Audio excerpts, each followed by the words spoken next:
Have you ever seen a little child that gets so excited that they can't manage themselves and they just start running around like crazy? All the all the parents of young kids, y'all know, y'all did that, y'all saw that yesterday, right? Why? Because they're overwhelmed with some sort of emotion that they can't manage. They're just not able to manage it. And as adults, we have the same problem, right? We get an emotion that's so strong that we say and do things we don't normally do. You know, if you don't normally cry, maybe you cry. If you don't normally laugh, you might find yourself laughing a lot, simply because it's too much to manage. And I think that was the problem with James and John. They were overwhelmed. Look, they knew when they asked that question, they knew Jesus wasn't going to say yes. I mean, parents, when a kid comes to you and says, hey, I want you to do whatever I ask, before they ask, you know it's probably not something that you're going to say yes to. And they knew that, but they were overwhelmed. Their systems were overwhelmed.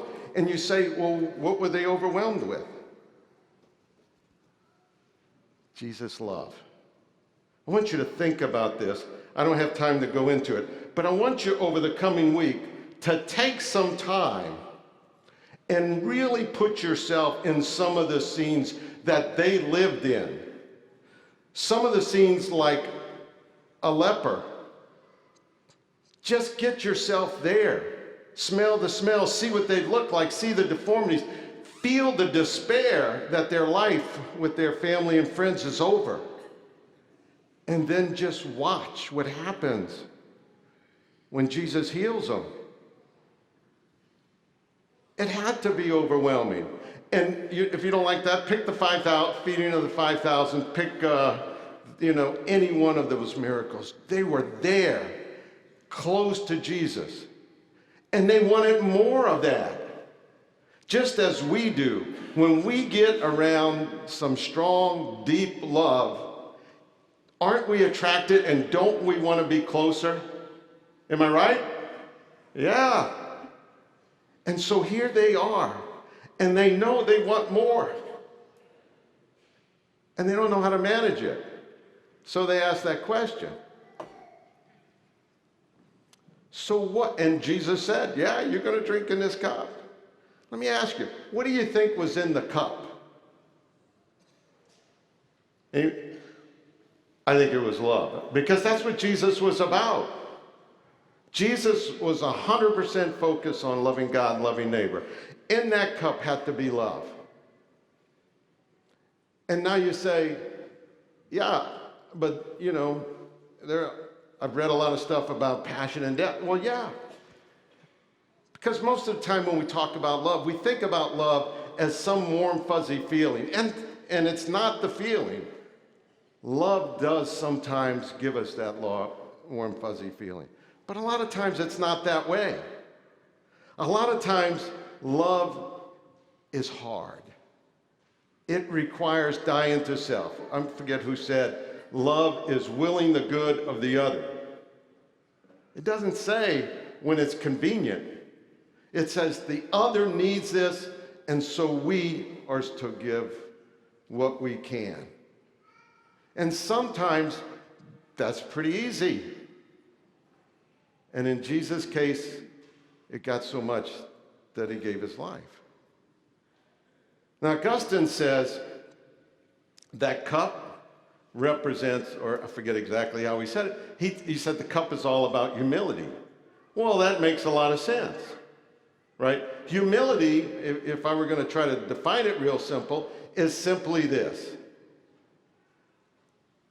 When we have humility, and humility is not a yes or no, it's more or less, but humility is all about recognizing I'm no better than anyone else.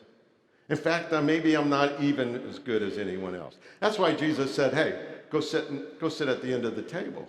One of the reasons was you're no better than anyone else. Go have a seat in the back. But here's the other reason why Jesus said that.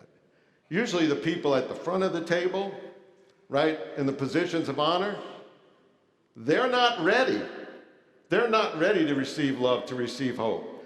The people, in the back end, they're more likely to. So Jesus, is saying, you are going to drink this cup. And they have been. But they haven't taken the same full gulp that Jesus did. But that's what we're called to do. And look, we have a problem as human beings. We always want to jump to the end of the story, right? We always want to get to the punchline. But that's not the way life is. Life is about a journey. And so initially, we take small sips from that cup. And we do small sacrifices. And over time, we're able to take bigger and more drink. And I think that's a good thing to think about. I mean, Father reminded me about World Mission, right? Think about those missionaries that go out. You talk about sacrificing, willing the good of the other, putting aside their own stuff. People who do that, they give up family, they give up friends, they give up comfort. Why? Not because they're going to feel good about it. They do it because those people on the other end of the mission trip need it. Our job, if nothing else, is to support them whatever way we can. But our job is also, that's the missionaries. Our job is always also to back off, recognize no one on earth is any less important than we are. And our job is also to do what we can to improve their life, to ease their burden. But also need to talk about the flip side. We may be humble. We may have a lot of humility and recognize we're no better than anyone else. But I think it's also interesting to remember we're no worse than anyone else because Jesus died for us too. And so we are as important as anyone else. So in the coming week, I would just ask you to spend some time thinking about how to put yourself aside, take a sip of that cup, and go serve your neighbor. Amen?